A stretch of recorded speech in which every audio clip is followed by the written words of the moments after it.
Okay, I guess we should start. Okay, so what we're going to have actually three parts of the program. Mr. Manu Geva will present new data, new information that we researched in a poll that he conducted for Givat Haviva. We presented this data in our conference, which took place Tuesday last week. We had among the speakers, we had the President Herzog, as well as Benny Gantz and Mansour Abbas, and some key business and community leaders from both the Jewish and the Arab communities. The goal of the conference was to do, first of all, assessment to the status of Jewish-Arab relations, but also not just assessing the damage, but trying to give a direction of where we should go and which direction we should go. Givat Haviva as the leading organization in the field of Jewish-Arab relations. We felt we have to take responsibility for that and actually dare to stage the first conference in the last 3.5 months that anyone would have, no one would have actually dared to do it. When Michal and I started to talk about it, we thought we probably get 100, 150.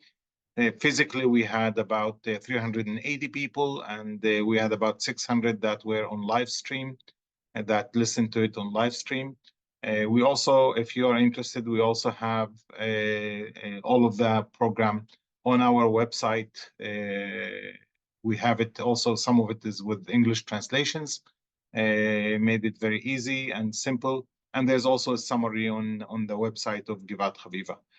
So I'm Mohammed Aroushi. I'm going to, as I quickly turn it to Manu Geva, and then Michal will respond to the data. Michal is our CEO. I'm Director of Strategy at Givat Haviva. So Michal Sela will respond to Manu. I will give a couple more comments afterwards. And then we would love to hear some notes or questions that will come from you. In total, we will not last for more than 1 hour and 15 minutes from start. That means we have still an hour and 8 more minutes to go. So I should stop and go into the information very quickly.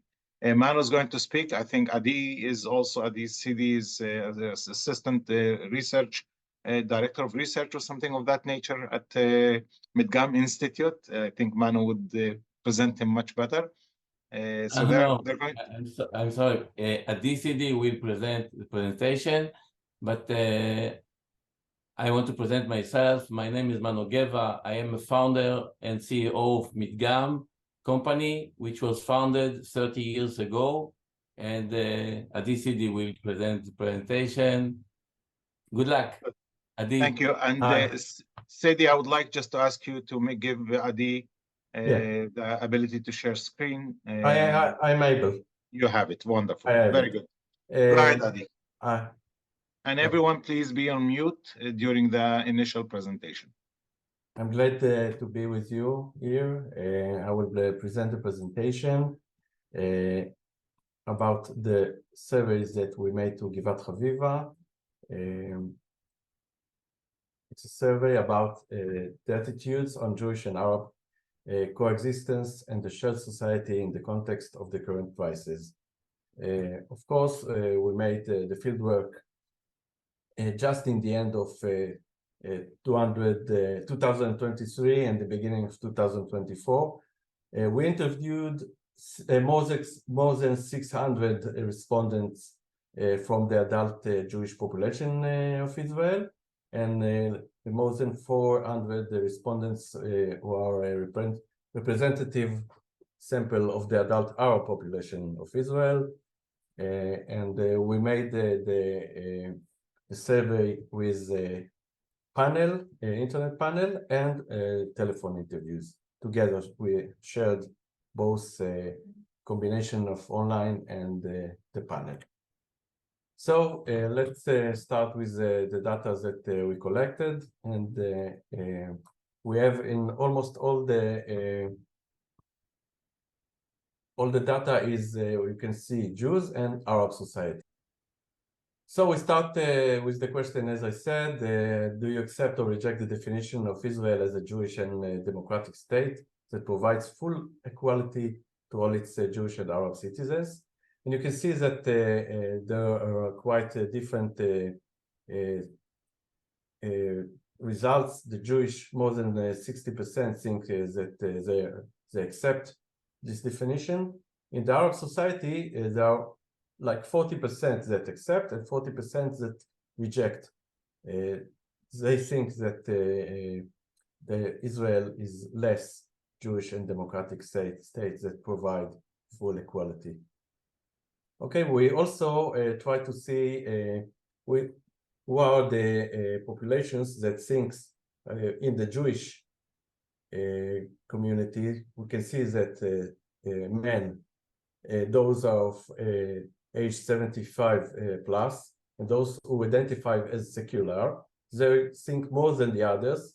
They accept this definition.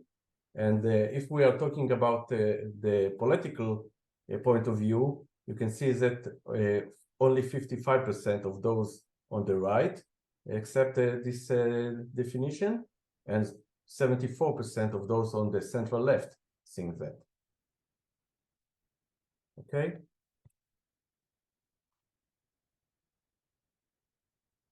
Now we ask the Jewish, do you trust or mistrust most Arab citizens of Israel?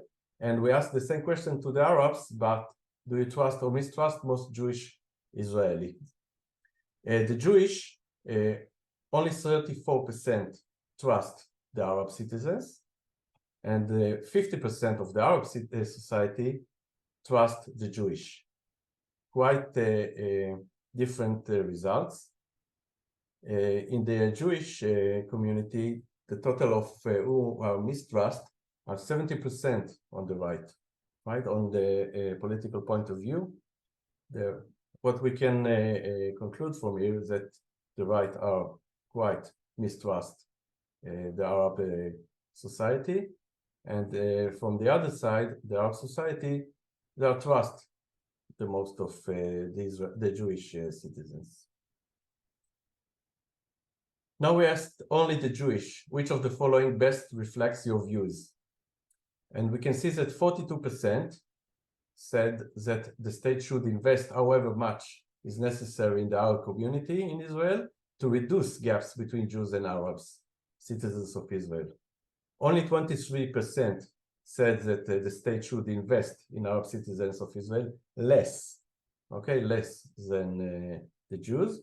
And 90% said that the government should not invest in Arab citizens of Israel at all. So if we take the red and the yellow together, we received 42%, and the blue is 42% also, which means that the Jewish respondents are divided to two equal parts of those who think that the government should reduce the gaps or should not invest in Arab citizens. They should invest less or should or not invest at all.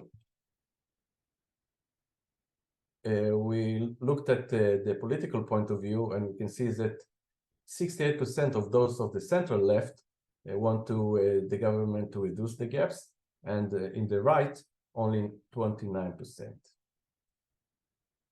Now we asked also the Jewish only, in your opinion, most Arab citizens of Israel are, and we can see that more than 56% said they see themselves as part of the Palestinian people, but prefer to integrate as equal citizens in Israel, which means most of the Jewish in Israel think that the Palestinians have mixed feelings. They think themselves as a Palestinian, but they want to be equal citizens in Israel.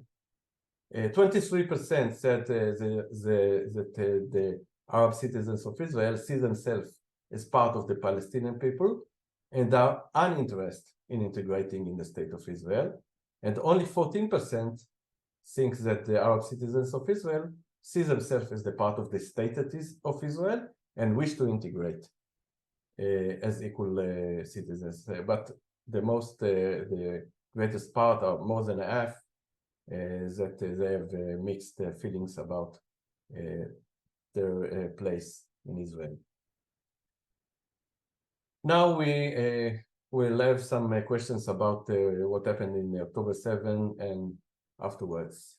Have the events of October 7 impacted or not impacted your sense of personal safety? We can see that the red is really control here. 77% of the Jews said that their sense of personal safety changed for the worse. And also in the Arab society, 62% changed to the worse. Only small parts, very small parts, 1% of the Jews and 3% of the Arab society said that they changed for the better, and the rest just no change. You can see that in the Jews, most of the people that change to the worse are women, and in the Arab society, it's 65 plus aged that thinks that they change to the worse. Anyway, the red part of change for the worst is really control here, which is not very surprising. In the wake of the events of October 7th, are you optimistic or pessimistic about the prospects for coexistence between Jews and Arab citizens of Israel? The results are of the green part, okay? The green part means optimistic. The two greens in the Jews, 21% together are optimistic, and 27% of the Arab societies are optimistic. But the pessimistics between the Jews are very high, 72%, only 50% of the Arab society. You can see that the total pessimistics of the ultra-Orthodox Jews are pessimistics, and in the right, 80%. Only 58% of those of the center left. The bottom line of these results, we can see that here the people are pessimistics. At least F at the Arab society and much more than F in the Jews. Now we ask only the Jews, have the events of October 7th impacted or not impacted your attitude towards Arab citizens of Israel?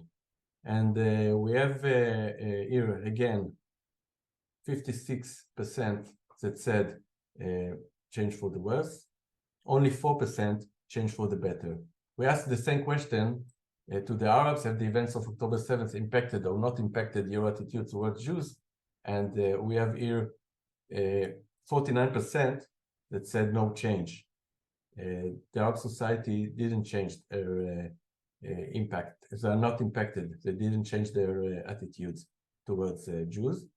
And the Jews change their attitude towards Arabs to the worse. And we can see that in the right, and women and the youngsters, 76% of those aged 18 to 24, and also the ultra-Orthodox, all of them changed to the worse.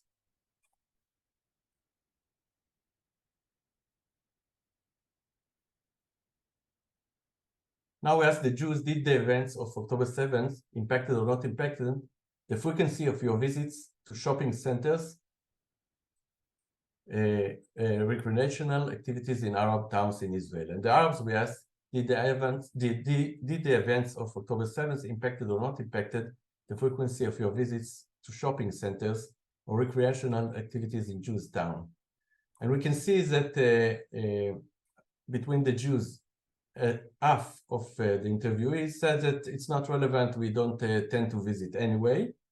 Between those who tend to visit, most of them, frequency of my visits has decreased.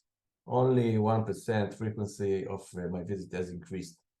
And in the other way, in the other side of the Arab society, also we can see a big reduce of the frequency of my visit has decreased, 34%, and only 4% frequency of my visits has increased. You can see also that there are a big part of the Arab society is that it's not changed, and it came eventually from the Druze.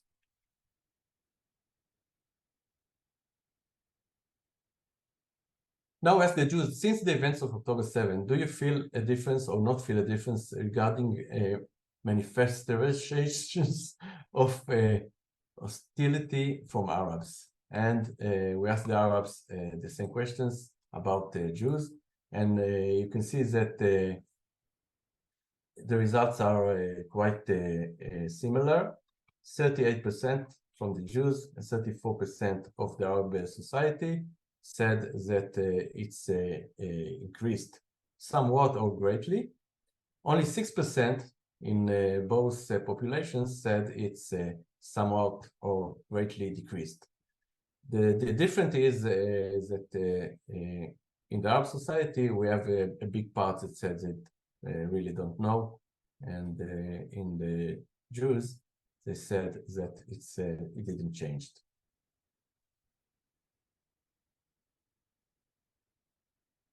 Now we asked the question of among respondents who stated they're suffering from some violence or they said that the violence has increased. We asked them, in your opinion, over time, will manifestations of violence by Arab citizens of Israel toward Jews will increase or reduce? And the Arab society, we asked the same questions about Jews, and the most of them said that they think it will be strengthened. 80% of the Jews, 70% of the Arabs. What we can learn from here is that those people that think that the violence will increase, had increased, they think that it will be much worse in the future. Okay, it's a really red situation in both societies.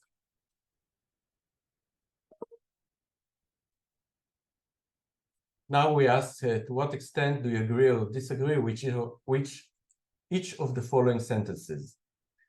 It's about social media.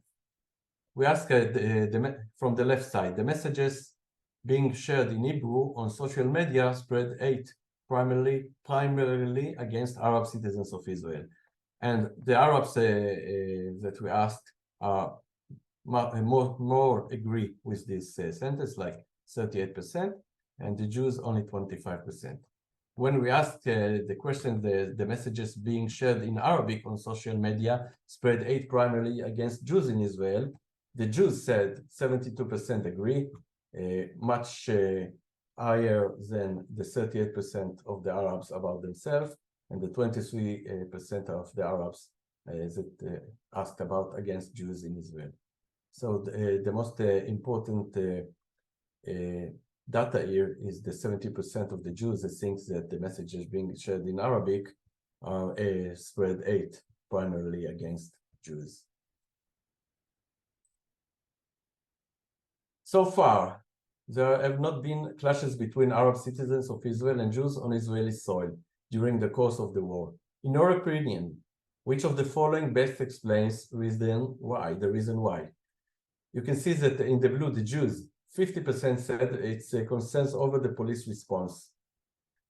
The Arab society in the green thinks that it's because of desire to live in peace, 38%, and much less concern over the police response, which means that the Jews think that the Arabs didn't clash them because they're afraid of the police. The Arab society are more optimistic. They think it's because they desire to live in peace.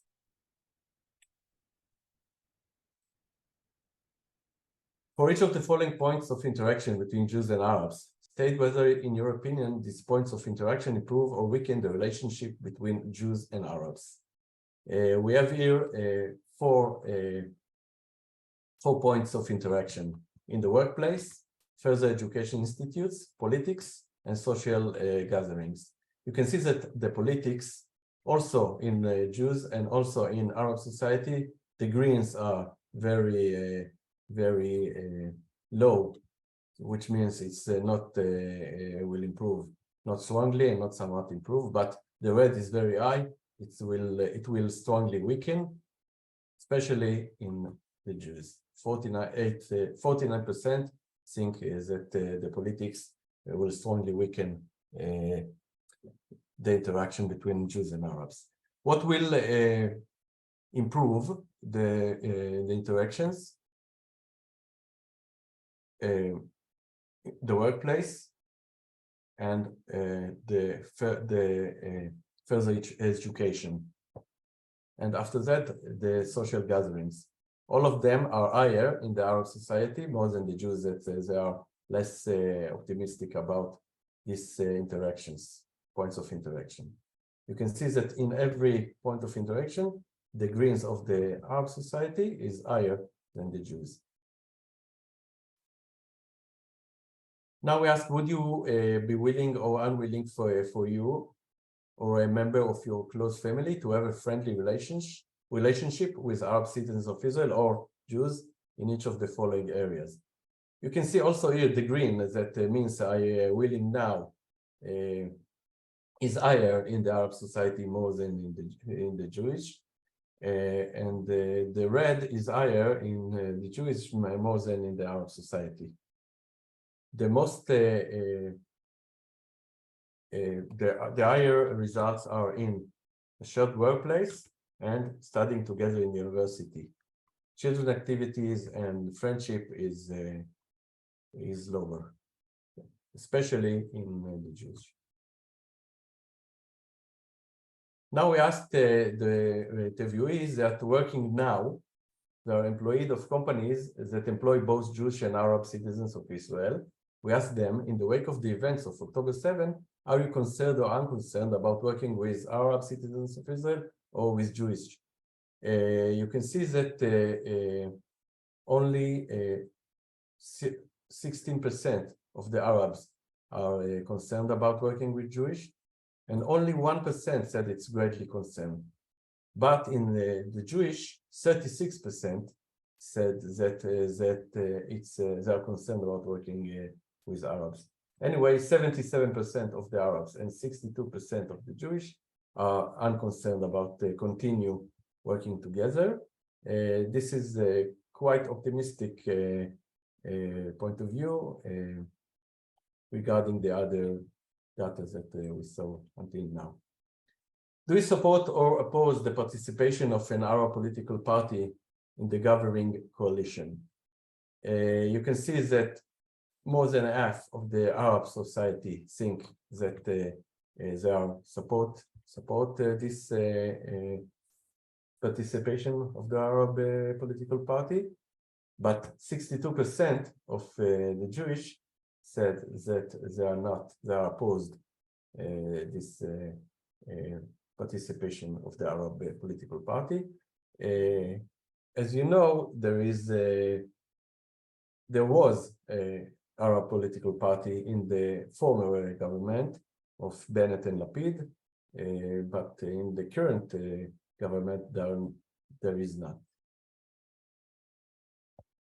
Okay, the summary is something that I think you should read. I will not go through it right now, and that's all for now. Thank you, Adi. Can you put the summary on the screen for just 1 second more? Of course. We will be sending all of the participants and actually all of the registrants to the event. We will be sending you by mail to the email that you left. We will be sending you the whole material, and we will also have it present in our website if you want anyone to come see it afterwards. But for now, let's start with Michal giving some comments about this, and then we will gather some questions and have a discussion after I will give my comments. Michal, can you go forward? Yeah, thank you, Muhammad. And thank you for the presentation at the end, for all the hard work that you put into this survey. You can take off the summary for now. We will put it on backwards so that we can focus on Michal. So I'll be pretty short because I think it's important in this kind of session to just have enough time for Q&A and also to hear your thoughts about what we saw. But I want to highlight very shortly 4 points from this survey that we had. The first is that I think it's safe to say that we are all Israelis feel very, very, very scared and unsafe. And the levels of anxiety and horror are really, really high in Israel. In such a small country, in these times, I think it really affects the way we see each other, the way we live our lives, the way we raise our children. It really affects our reality that we are all so scared. 77% of the Jews said that they feel unsafe, and 62% of Arabs. Most of us, and the second point is that most of us are pretty pessimistic, and we think the worst is yet to come. So although we see and we know that in the past 3 months, we saw no violence within Israel between Jews and Arabs, and that's really what we feared. We still think that the worst is yet to come. I think the numbers are really high among the right-wing supporters in Israel, but also very high, or I was surprised of the numbers in the center left as well. And I think it's something that we need to take into consideration when we work on shared society issues, that people are scared and they think it's going to be worse all the time. Although reality is telling them, okay, the violence didn't come. We expected it and it didn't happen, but yet people think it's going to be worse. The third point, and I think it's really interesting that when, I don't know if you remember that slide because there were so many of them, but when we asked people, why do you think that we didn't see violence within Israel, in the streets of Israel, between Jews and Arabs, 50% of the Jews said that we didn't see violence because of fear of the police, okay? That means that 50% of the Jews think that the fact that Arabs did not start violence in the streets of Israel is only because they fear the police. And I think that's also what we saw and heard from the news when we saw our ministers and government speak. They talked about force, right? About being strong, and the need of the police to be strong and to use a lot of force that was pretty unusual in Israel before the 7th of October, the way the police treated the Arab society, okay? But on the other hand, the Arabs in the same slides, they said that they think we didn't see violence in the streets of Israel because 55% of them said that we didn't see violence because of desire to live in peace or feeling of shared destiny, okay?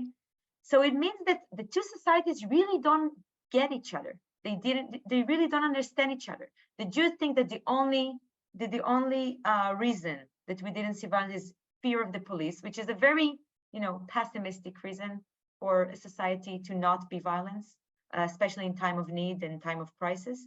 And the Arab society, more than half of them said that that's not the case, and they think it's because people want to live together and they feel a strong feeling of shared destiny, which was also something that was really unusual on the 7th, that both societies felt threatened by Hamas, okay, and not only the Jews.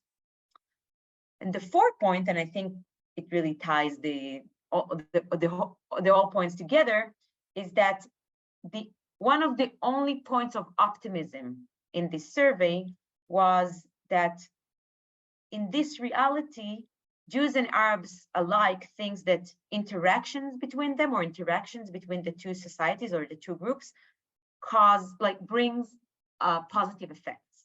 And the only way that they can see some optimism in this situation is in the cases where Jews and Arabs meet, in the workplace, in academies, in educational environments, or just in shopping centers. The only field where they thought that this interaction is harming us is in the political sphere, right? So in politics, both groups said it's like nothing good comes out of it, right? But in all other forms of interactions, that was the positive point. And I think that that's what we learned in Givat Haviva. We thought and we learned and we acknowledged the fact that the situation is very, very hard, that a lot of damage has been done to the relationships between Jews and Arabs within Israel, and also the relationship between the Arab population and the state. I can also tell you that a lot of damage We saw a lot of damage between the Jewish population in the state as well, but from other reasons. But we think that the way to fix it, or at least to deal with it, is through the method of bringing populations together, people to people. And that's actually what Givat Haviva is doing in the educational sphere, in the academies, and now also in the workplace, right? And in that sense, I think that it shows us that there is a path toward a better future, but it's going to be long, and it's going to take a lot of people-to-people work to humanize the other side. Usually, we don't really meet each other, Jews and Arabs. It's very, very hard, and we need to construct this kind of meetings between Jews and Arabs. And I think in times of fear and crisis, it's the normal and like natural thing to do to just, find comfort in your own group and really ignore the other group, and maybe to think really horrible things about the other group, but to not reach out. And I think that's what we understand now, that it's going to be our job. Although it's going to be very hard, we're going to continue doing it because it shows us that that's the path towards a more normal future in Israel. Muhammad? Okay, thank you very much. Thank you very much, Michal. I'll be very brief so we can have a discussion, a little bit of some questions. I saw in the chat some questions about the methodology. The samples were all representative samples, men and women, and also regional and age and all of these things. If we really look into the data, and the reason we wanted to gather this data is to assess our field, to assess the place we're working in as an organization, trying to promote a shared society. We felt we need to look for the Northern Star during this period, and try to identify the areas where we need to act in them relatively fast, where we still hold some kind of potential, some kind of a good potential. And as Michal said, we see the good potential in the workplaces, and we see the good potential in the higher education institutions, and not that much for maybe a classical work of long-term education, which tells us, one simple thing: situation is bad, and we need to act relatively very, very fast. Now, if I would give just a historic perspective about similar situations, similar data we've seen around the end of the year 2000, beginning of 2001. That's after the second Intifada. After the second Intifada, when there were clashes between the police and Arab citizens, leaving 13 Arab citizens killed. The healing and the data was not as bad. The data that we have today is much, much worse. Reality actually is fooling us. Everyone thinks that the fact that Jews and Arabs are not fighting in the streets, that this is good news. It's good news, yes, that there's no physical fighting, but the undercurrent that we see is polarization, is great deal of tension, great deal of mutual mistrust, and some kind of staying away from each other, except for need.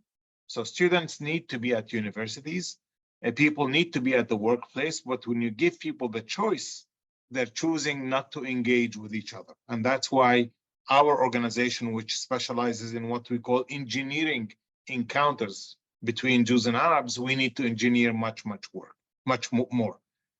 After October 2000 clashes, it took almost 10 years to heal Jewish-Arab relations and come back to the point before October 2000. Then we had the second crisis, which was in May 21. And there was a feeling that we managed to overcome that hurdle much, much quicker. It didn't take us 2 years. And many would say it took us maybe a year or so to heal the wounds of the crisis of May 21. which was of maybe similar velocity, but without physical casualties as in October 2000. But that healing process was now cut with this war. And this war seems to be deepening the bad feelings much, much more. And our job as the leading organization in the field is to identify a very quick strategy to re-engage in real time. And actually we did. I don't know how many of you have read our newsletters, but I assume many of you, because many are on the mailing list. But we've started taking action already from the first week. Working mostly in trying to maintain relations between Jewish and Arab neighboring towns through engaging mayors, Jewish and Arab mayors, to come and meet with each other so that they can act as calming agents to diffuse the tension and prevent clashes from happening. And that seems to be working. The local leadership in both the Jewish and the Arab communities are taking responsibility and are behaving very, very positively in containing the tension, those feelings, that what we measured, there are hard feelings, but they're not spilling out to physical kind of clashes. And that's our number one thing we need to do. It's damage control work, so it's not conflict resolution work, it's conflict prevention work, it's more of crisis management type of work. So we're in a different mood as an organization. We're not conducting joint Jewish and Arab youth encounters between Jewish and Arab youth, because we realize that if you do encounters now, those feelings will take over the encounter, and it will become a shouting match and an emotional screaming match. So what we're doing what we call uninational, separate national work. We work with the Arab kids separately. We work with the Jewish kids separately. We also had to work very, very fast on maintaining what we call the islands of success in Jewish-Arab relations, mostly projects that we started many years back, placing Arab teachers in Jewish schools and Jewish teachers in Arab schools. And for the first 2 weeks of the war, clearly there were no schools in Israel, but there was a feeling that many will not come back. Many will not make the trip, a Jewish teacher to an Arab town or an Arab teacher to a Jewish town. We did intervene into this process. We talked to all of the teachers. We talked to all of the principals. In some cases, we had to talk to some of the parents' committees in schools. And I would say less than 3 to 4% of the teachers pulled out of these programs. All of the cross-sector teachers are still working. We also experienced some damage that was initiated, as Michal said, by some government officials, but then other officials came and stepped in the positive direction. So we heard the minister, we know of some, so many cases of arrest of Arab citizens that shared a post that was not to the liking of Jewish readers. And almost 400 Arab citizens were arrested into this process. Less than 30 were found that they crossed the legal lines, which means that 92% of the arrests were done hastily and were done without any probable cause. It was simply misreading or maybe some kind of a power game, power exercise that the police wanted to impose on the Arab community, which contributed a great deal to those hard feelings. The opposite behavior was actually from the Attorney General, who criticized the police for their illegal arrests of Arab citizens. So it wasn't just a complaint of Arab citizens that those arrests were not taken and not done in the proper way, but the state attorney, the Attorney General, stepped in and asked the police to stop illegal arrests against Arab citizens. The same case we were experiencing some universities expelling Arab students for putting posts on their social media. And there was like a mass expulsion process. And we engaged with the universities, and we're still engaged with the universities, even right now, to try to have the staff of the universities intervene in real time to calm down the situation and to calm the tension And also behave with the responsibility, not to have quick indictment for those students without having a due process of examining that post, if it is really incitement or misunderstanding of a comment. We also know that all of the students coming back, the Jewish students coming back, almost 40% of them were in the front line fighting in the war. And now they're coming to sit with Arab students who have a different view about the continuity of the war. You probably saw data that 85% of Arab citizens opposed the Hamas attack on October 7th, and 70% felt that their Israeli identity got strengthened in the last since the war. But all of this data does not, as you saw from what was presented by Adi, does not seem to be convincing to the Israeli Jewish public, who still sees Arab citizens maybe as an extension of the enemy. It's a stereotypical thinking and stereotypical look at Arab citizens as Palestinians, not necessarily just in a way that they recognize that the Arab citizens are Palestinians, which is a good thing, but they relate to that as they are an extension of the enemy, which it puts many Arab citizens in the place of not being worthy of being trusted, and maybe you should be afraid of them. I can, as you know me, I can talk for much longer, but we promised to leave about half an hour for the discussion, so we have that for a discussion. It could be comments, it could be questions. Both Mano, Adi, Michal, and myself are here to answer questions. I saw one hand out, but it seems that maybe I answered it in my comment. Who wants to be the bravest person here? All right, Aryeh Leibovich, unmute yourself, please. First of all, thank you all for your presentation and for your hard work in the field and on the street. A quick question. One of the slides or one of the graphics pointed to possibilities of interaction in the workplaces being higher in other places. Do any of you work with, or do you have any sense that trade unions or labor unions within Israel are also vehicles for improving relations between Jewish and Arab citizens, as well as non-citizens in the workplaces within Israel? In general, we tried in our conference to bring the workers' unions and the industrialists' unions. They didn't come. But who did come? The executive director of the Soccer Association. And the soccer league is trying to come back. And actually, they're now reaching out to us and asking us to intervene with the teams to make sure that when now they're coming back to the games, that those games do not become fighting fields. But the Histadrut made a couple of that, which is the Israeli largest workers union, made a couple of statements, not really engagement yet.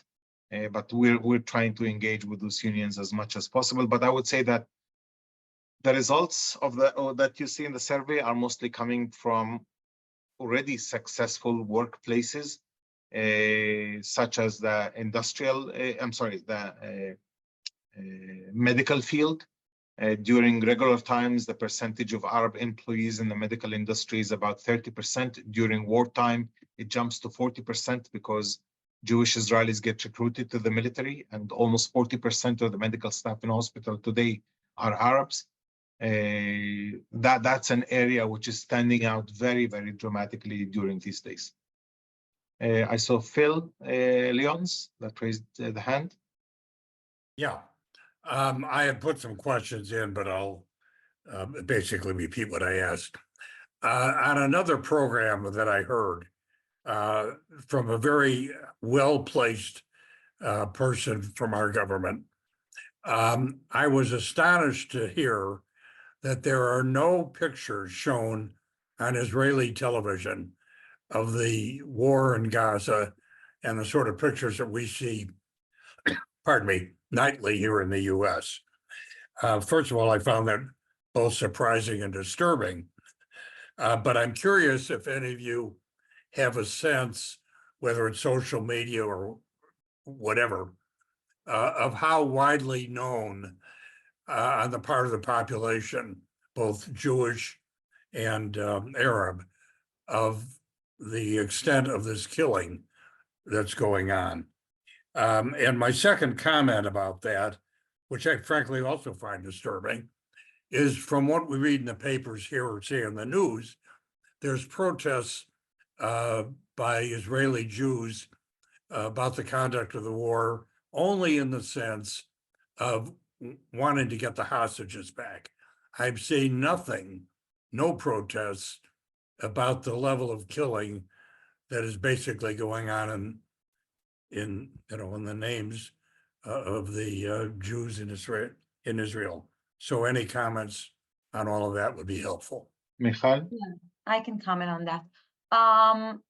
I think that the lack of coverage in the Israeli media of what's happening in Gaza is not surprising at all. I agree that it's disturbing. You don't see in Hebrew-speaking media, especially on television, any pictures or images from Gaza, especially not in the way you see it abroad in the US or Europe.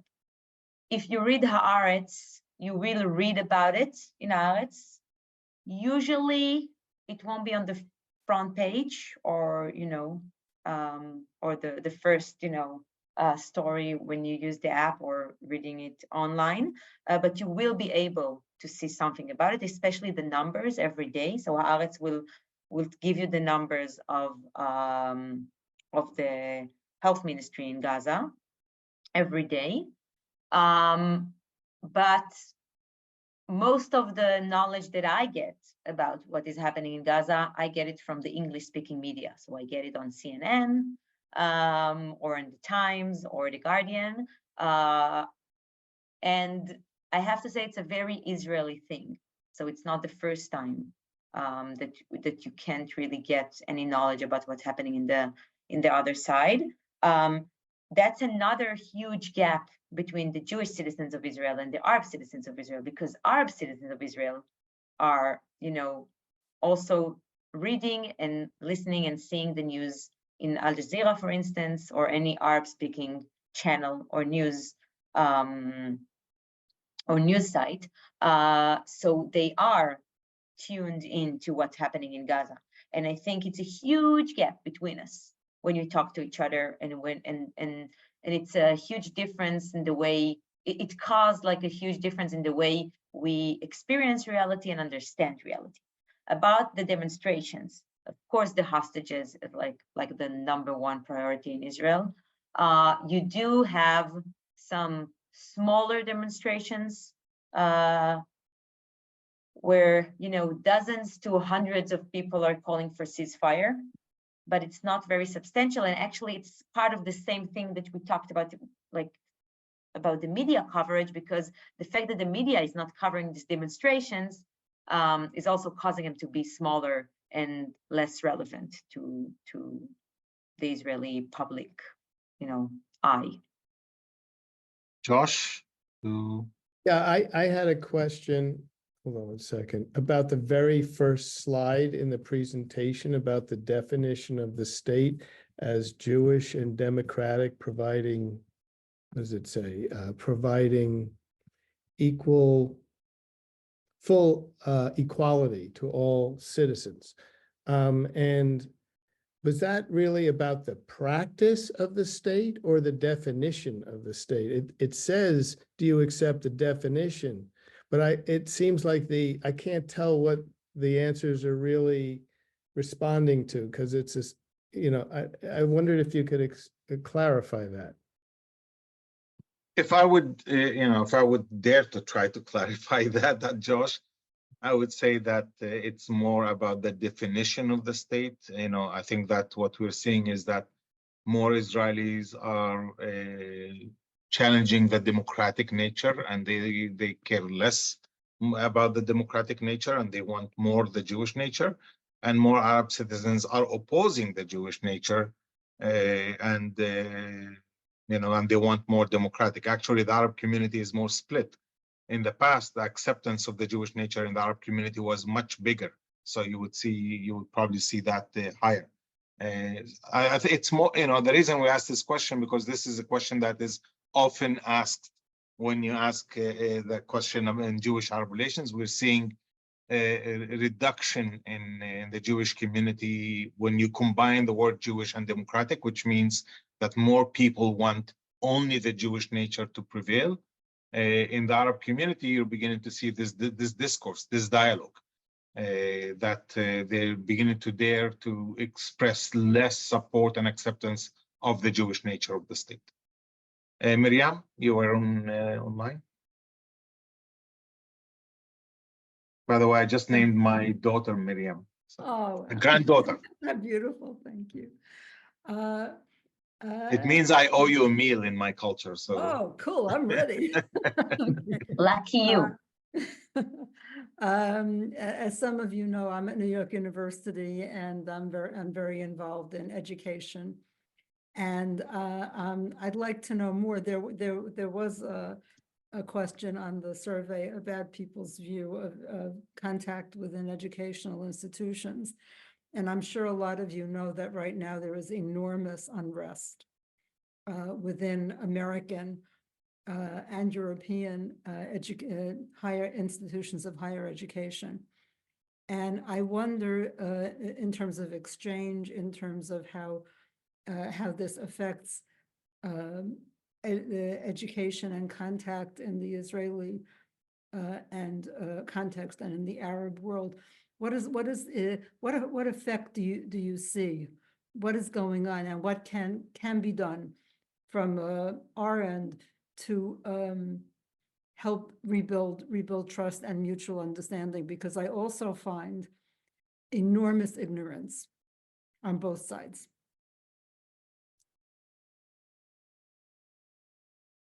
Oh, sorry, Muhammad, go ahead. Go ahead. So I'll start and you'll continue. I think that, first of all, in Israel, and I think in Israel, in a way, it's maybe a little bit more like simpler than in the US, because Israel is really, really small. It's true that, you have this huge gap between the Jewish citizens and the Arab citizens, but it's very obvious, and in a weird way, after the 7th, it's even more obvious that we have a lot of shared interests, right? And there's a lot that we can lose from, the loss of our democracy or the loss of our constitutional structure, okay? So I think that, first of all, what we do is we need to get to know, we need to know and acknowledge each other's narrative. And the 7th also, in a weird, horrible way, kind of made all of our darkest fears and like oldest narratives to I don't know, come to the surface again, right?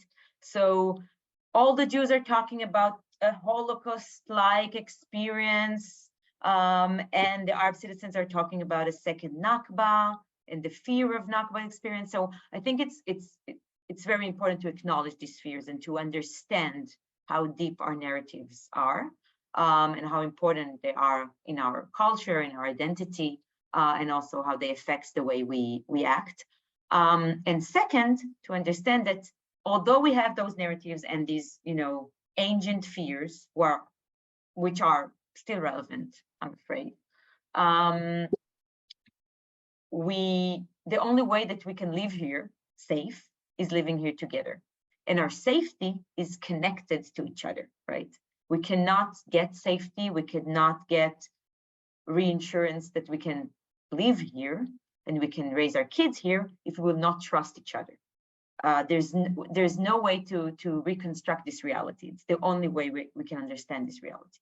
And I think there's an educational process that can build, or I don't know, that can build another way to be an Israeli citizen with this acknowledgement. I'll add just a couple of sentences. I've seen this come and go.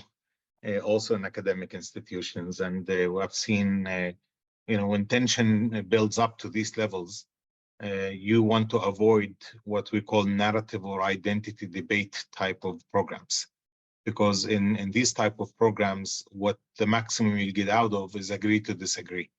But the likelihood is that you will get derailed into a shouting match and a ping pong debate that often turns into dialogue of the deaf. People stop hearing each other. People like to hear their own truth, and they subscribe to their own narrative, and they do not want to be convinced otherwise during crisis time. Dialogue is good when things are a bit calmer. All of the truth and reconciliation work that was done in conflict areas usually was done post-conflict and not during conflict. Because when you do it during conflict, as I said, you get stuck. And you say, respectfully, I disagree. And I would dare say that most Arab citizens and most Jewish citizens today have severe disagreements. And that's why this is not the right time to engage in this type of interaction. This is the time to engage in mutual interests that can maintain some kind of interdependency. This is the time to engage in working relationship. This is the time to engage in humanization aspect, what's called the social contact theory, the softer approach for conflict resolution. And you deal with the harder approach only post-conflict or post-crisis, not when things are very high. What we're engaged in the discussions with the academic institutions is not just the dialogue between the students. It's also the behavior of the staff, the behavior of the security force at the gates of the universities. What would the soldier that is now also doing a shift as a guard at the entrance, would he start treating Arab students differently, giving them body checks and humiliating them at the entrance? Would the professor give lower grades to Arab students because he was also in the military and came with some kind of semi-trauma that he carries with him? And I would say that 99% of us here are in trauma.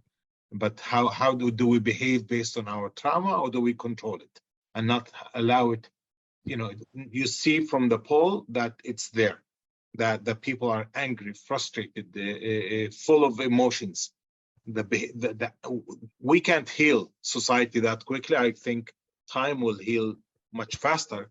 But right now we can try to control behavior, so that people do not behave based on their sense of anger and frustration about the other side. And you don't need the reason to be angry about the other side. I mean, the Arab citizens have been behaving, everyone says, from the head of the Shabak to the head of the police to the prime minister. Actually, he's not saying it.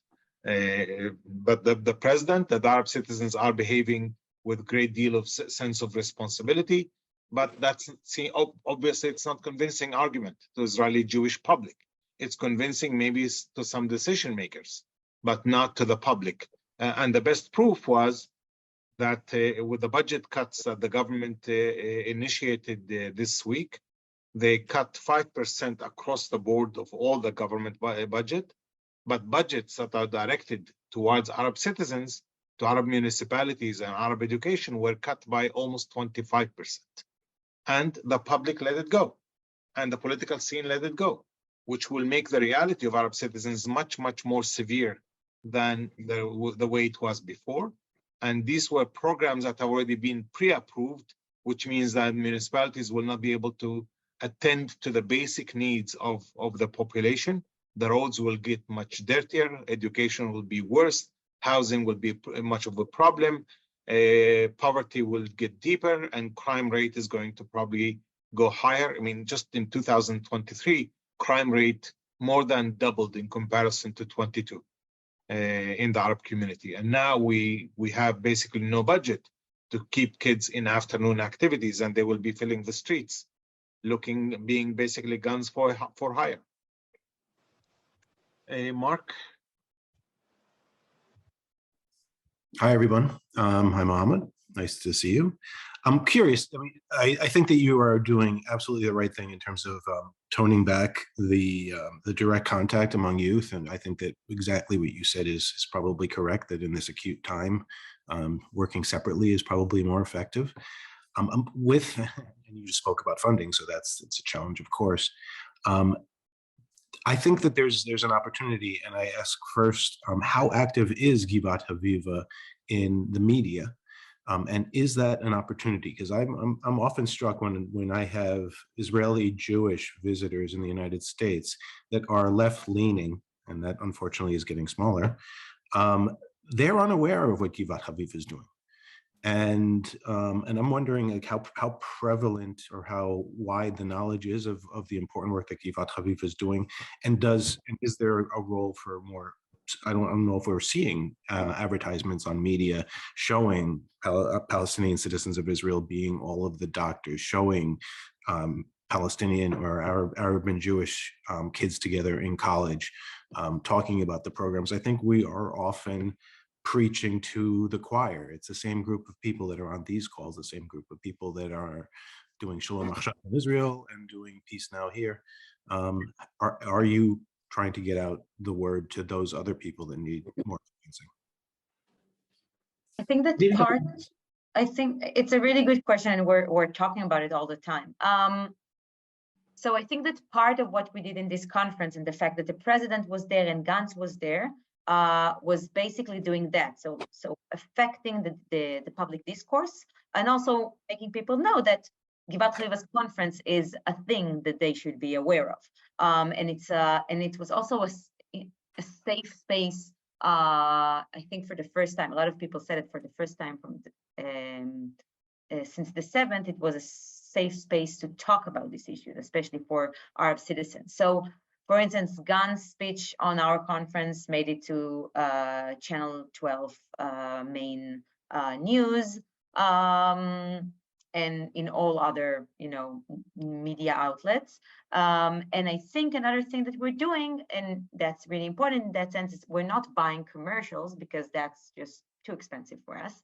I wish we could, but we are doing a much better work on our in our digital department. So we have digital campaigns and social media, and a lot of new videos that are reaching thousands of people, hundreds of thousands of people. And I agree with you that we need to do more. Eli?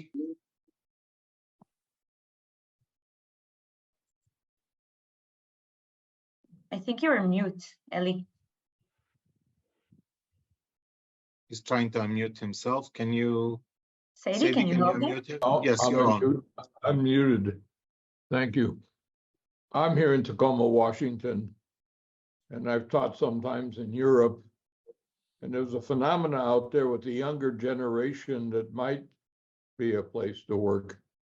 What I've noticed in Europe is a phenomena that I didn't experience before. Europeans. In other words, people wandering all over Europe where their particular national identity is secondary to the fact that they belong to a generation that crosses boundaries and talks to each other. So social media has begun creating a generation of youth that have more in common with each other than they have with us old people.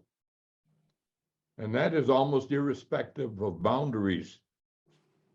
So and to me, that's a very positive sign, because I imagine these people on social media who have so much games going on between them and culture going on between them will probably never make war with each other.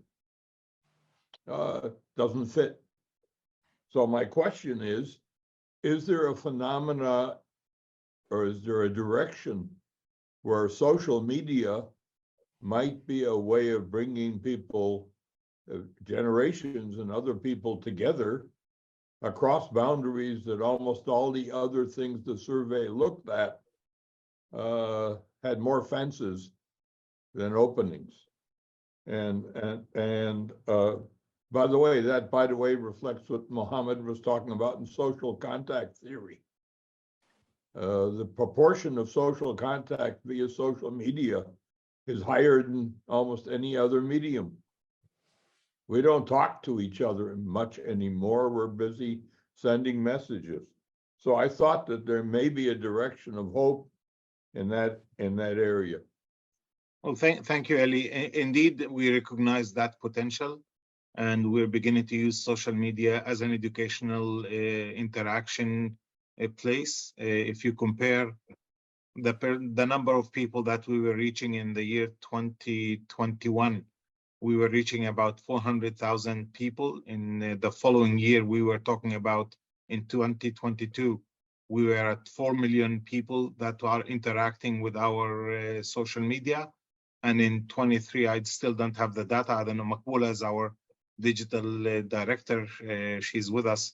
I don't know what's the data for 23, but we're putting a lot of energy in campaigns on digital media that create that kind of potential interaction. And some of the programs, some of the training that we do already, we do it through social media. I've done few workshops for Arab students returning to universities.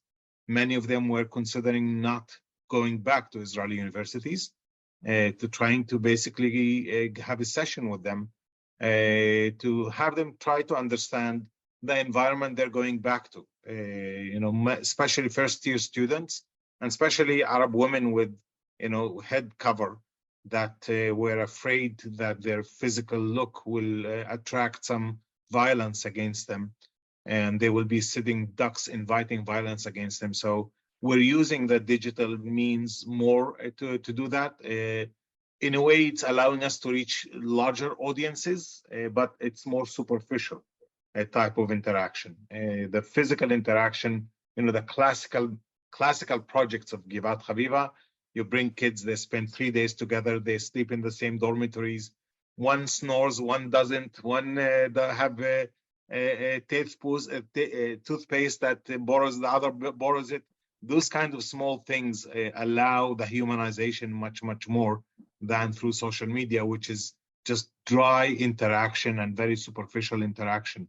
So we still carry, as an education institution, yes, we're looking for the digital interaction as a way for wider but still lighter interaction, where the physical interaction, when we pair Jewish and Arab classrooms together for 2-3 years, the results are phenomenal.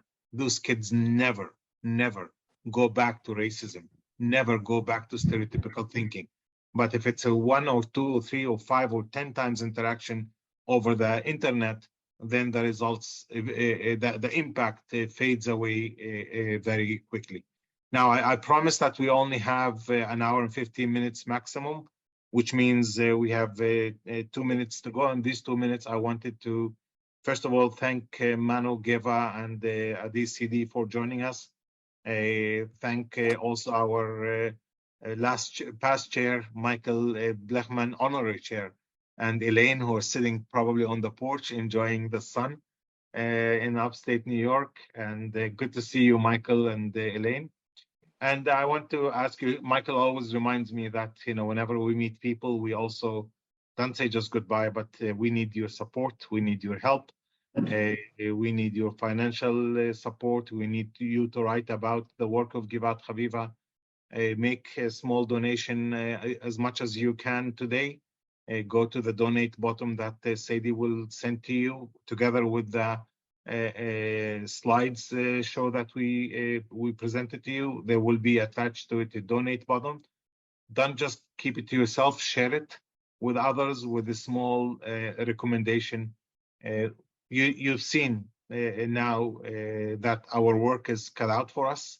We need to double, triple, maybe quadruple the amount of work. We do not have an intention to give up on training for shared society and coexistence and good relations. We're adamant at it. We continue to do it. We have strong, wonderful partners.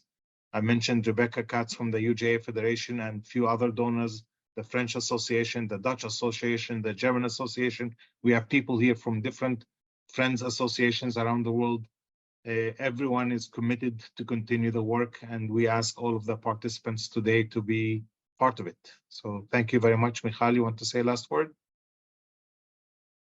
No, I think that's enough words for tonight, but I really, really appreciate the fact that you joined us and basically that you care about your society in Israel and about the work we do. So thank you.